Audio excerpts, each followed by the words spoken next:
Hello everyone, अस्सलाम वालेकुम। तो इस वीडियो के अंदर हम डेटाबेसेस को थोड़ा सा देखेंगे। मॉडल्स हम ऊपर देख चुके हैं, यहाँ पे एलोकेंट मॉडल्स, इसे यहाँ से रिमूव करते हैं। नेक्स्ट थिंग हम देखेंगे क्यूरी बिल्डर से हम कैसे डाटा इंसर्ट या सेलेक्ट कर सकते हैं। बल्कि पहले यही देखते हैं कि हम क्यूरी बिल्डर को लारावेल के अंदर कैसे यूज़ करते हैं।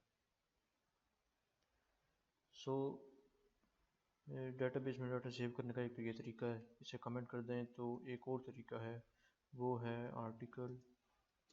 आर्टिकल मॉडल क्लास लिखें यहाँ पे, जो यहाँ से आ रही है आर्टिकल, सेम जैसे हमने ऊपर लिखा था। उसके बाद यहाँ एक वर्ड होता है क्रिएट फंक्शन, वो लिख दें और ब्रैकेट्स डाल दें। इसके अंदर हमने वैल्यूज़ पास करनी है, जोन जोन सी वैल्यूज़ हम हर कॉलम को असाइन करना चाह रहे हैं। यहाँ पे एक अरे बना दें। फर्स्ट कॉलम है डेटाबेस के अंदर यूज़र अंडरस्कोर आईडी, उसकी वैल्यू मैं फ़िलहाल स्टैटिक रख देता हूँ 1। उसके बाद कोमा दें और यहाँ पे दूसरा कॉलम है टाइटल और इसकी वैल्यू जो यूज़र ने सबमिट की है। फिर comma, third one is body, इसके अंदर वैल्यू जो यूज़र ने सबमिट की है। बस ये एक लाइन का कोड है और ये डाटा इंसर्ट कर देगा। इसे टेस्ट करते हैं एक दफ़ा,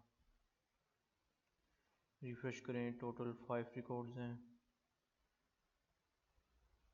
इसे मैं सबमिट करता हूँ तो उम्मीद है ये एरर देगा। पहले सबमिट करते हैं तो इसने एरर दिया है, वो कह रहा है मास असाइनिंग एक्सेप्शन। तो जब भी हम क्रिएट फंक्शन लगाते हैं तो क्रिएट फंक्शन क्या करता है, मास असाइन, हम असल में मास असाइन कर रहे हैं वैल्यूज़ इस टेबल को। तो इसके लिए हमने सबसे पहले क्या करना है, यहाँ पे एक और प्रॉपर्टी ऐड कर लें, फिलेबल। फिलेबल का मतलब है कि सिर्फ जो कॉलम नेम्स मैं यहाँ पे ऐड करूँगा वही कॉलम इस फॉर्म सबमिशन पे इस टेबल के अंदर अपडेट होंगे। इसके अलावा कोई कॉलम अपडेट नहीं हो सकता। ये सिक्योरिटी के लिए है। इसलिए जब भी हम मास असाइन करेंगे, यानी कि सारी वैल्यूज़ यहीं क्रिएट फंक्शन में ऐड करेंगे, तो हमें यहाँ पे सारे कॉलम्स जो हम अपडेट करना चाह रहे हैं, ऐड करना चाह रहे हैं, उनको फिलेबल एक वेरिएबल है उसके अंदर लाजमी सेव करना पड़ेगा। ये कर लिया। अब मैं अगर रीलोड करूँगा पेज को तो ये हमें वापस ले आया, इसका मतलब डाटा सबमिट हो जाना चाहिए। तो अब आप देखें तो ये डाटा सबमिट हो गया। कुछ और ऐड करते हैं, फॉर एग्जांपल सैम्पल 1 सबमिट किया और वो वापस हमें ले आया और यहाँ पे डाटा अपडेट हो, न्यू डाटा इंसर्ट हो गया। तो एक तो ये मेथड हो गया जो कि मास असाइनिंग कहलाता है। एक और है, अब हम आते हैं क्यूरी बिल्डर के ऊपर। ये दो मेथड्स तो हो गए जो लारावेल हमें देता है, ये दो। तो मैं ज़्यादा प्रेफर करूँगा इस मेथड को। तो आगे हम देखते हैं क्यूरी बिल्डर के थ्रू हम कैसे करते हैं। क्यूरी बिल्डर में है, क्यूरी बिल्डर का मतलब है कि हम जैसे हम कस्टम PHP के अंदर क्यूरीज लगाते थे, like insert into table name and then value column names, फिर वैल्यूज़, ये सब कुछ हम लिखते थे। यही सब कुछ हम यहाँ पे भी लिख सकते हैं। वो कैसे लिखेंगे, हमने एक वेरिएबल आर्टिकल का बना लिया।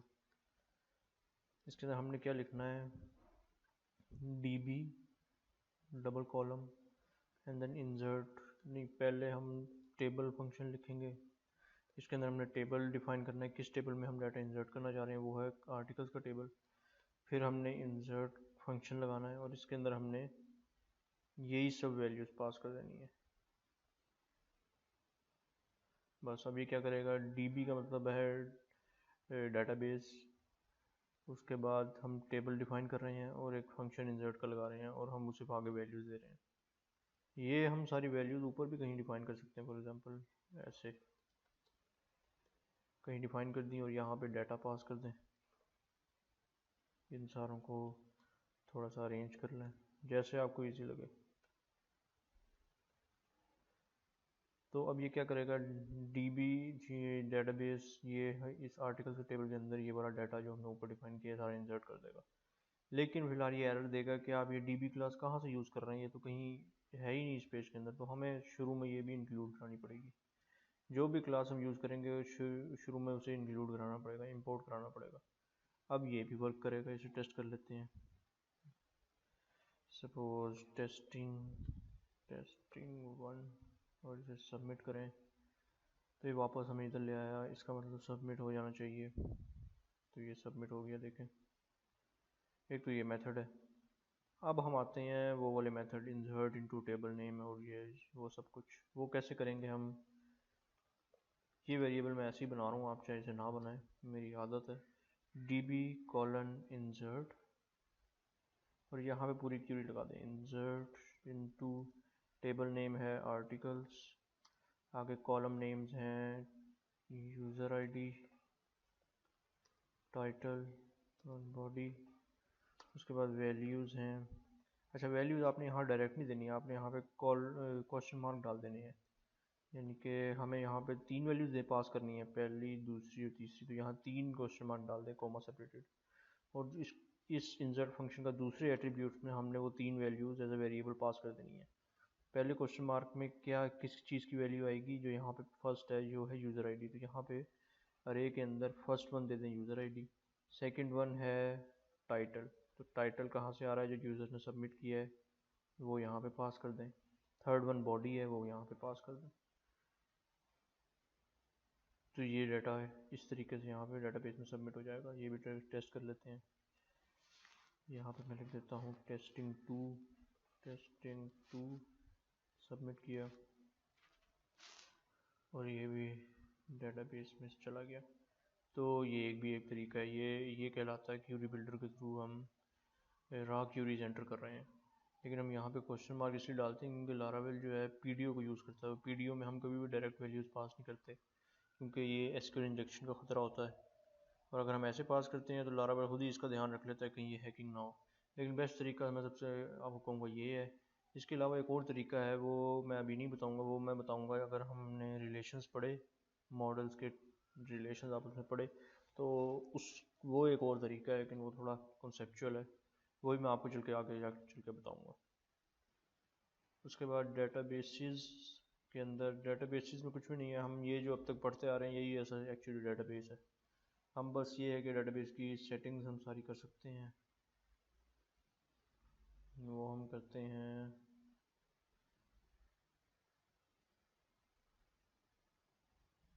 डेटाबेस के फोल्डर्स, कॉन्फ़िग के फोल्डर में जाके डेटाबेस की फ़ाइल ओपन करें। अच्छा, अब हम यहाँ पे हम PDO, Laravel by default PDO use करता है, तो हम यहाँ पे कोई और भी यूज़ कर सकते हैं, वो हमने सिर्फ यहाँ पे डिफ़ाइन करना है और वो कोई और यूज़ हो जाएगी। लेकिन मैं प्रेफर करूँगा आप हमेशा पीडीओ को यूज़ करें, इसका मतलब आपको ये चेंज करने की कभी भी ज़रूरत नहीं है। दूसरी चीज़, हम MySQL डेटाबेस यूज़ कर रहे हैं। अब हमने ये कहाँ से पता चला कि हम कौन सी डेटाबेस यूज़ कर सकते हैं इसके अलावा। अच्छा, बाय डिफ़ॉल्ट यहाँ पे एक वेरिएबल डिफाइन हुआ है, डिफ़ॉल्ट env के अंदर एक वेरिएबल देखो db अंडरस्कोर कनेक्शन। अब हम env फाइल खोल लेते हैं, इसके अंदर देखें db underscore connection, connection set हुआ हुआ MySQL। अगर मैं यहाँ पे कोई और कनेक्शन सेट कर दूंगा तो बाय डिफ़ॉल्ट हमारी डेटाबेस वही बन जाएगी जो मैं यहाँ डिफ़ाइन करूँगा। अब हम कौन कौन सी डेटाबेस यूज़ कर सकते हैं, नीचे आ जाएँ तो ये सारी ऑप्शंस दी हुई हैं हमारे पास। पहली वन है SQLite, जो कि ज़्यादातर लाइट डेटाबेस होती है, मोबाइल के लिए हम यूज़ करते हैं। दूसरी MySQL जो हम इस टाइम यूज़ कर रहे हैं। तीसरी है PGSQL। और इसके अलावा भी जो सी आप जैसे MongoDB हो गई, बिग टेबल हो गया, जो कि नो SQL है एक्चुअली, वो हम यूज़ करना चाहें तो हमने यहाँ पे सिर्फ डिफ़ाइन करनी है उनका नाम। हमने या तो env फाइल में यहाँ डिफ़ाइन कर दें, यहाँ पे डिफ़ाइन कर दें, या फिर आप यहाँ पे डिफ़ाइन कर दें। ये एक चीज़ जो कह रहा है कि वो पहले env फाइल से वेरिएबल को चेक करेगा इस वेरिएबल के अंदर कोई डाटा पड़ा है, अगर नहीं पड़ा तो वो ये वाला उठा ले।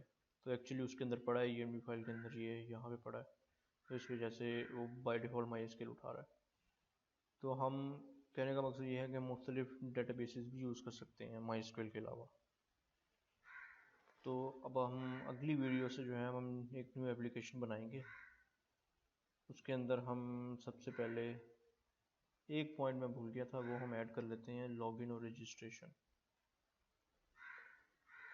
तो हम सबसे पहले एप्लीकेशन क्रिएट करने के बाद लॉगिन और रजिस्ट्रेशन फॉर्म बनाएंगे और उसे चेक करेंगे वर्किंग कंडीशन में है या नहीं है। See you in the next video, good bye.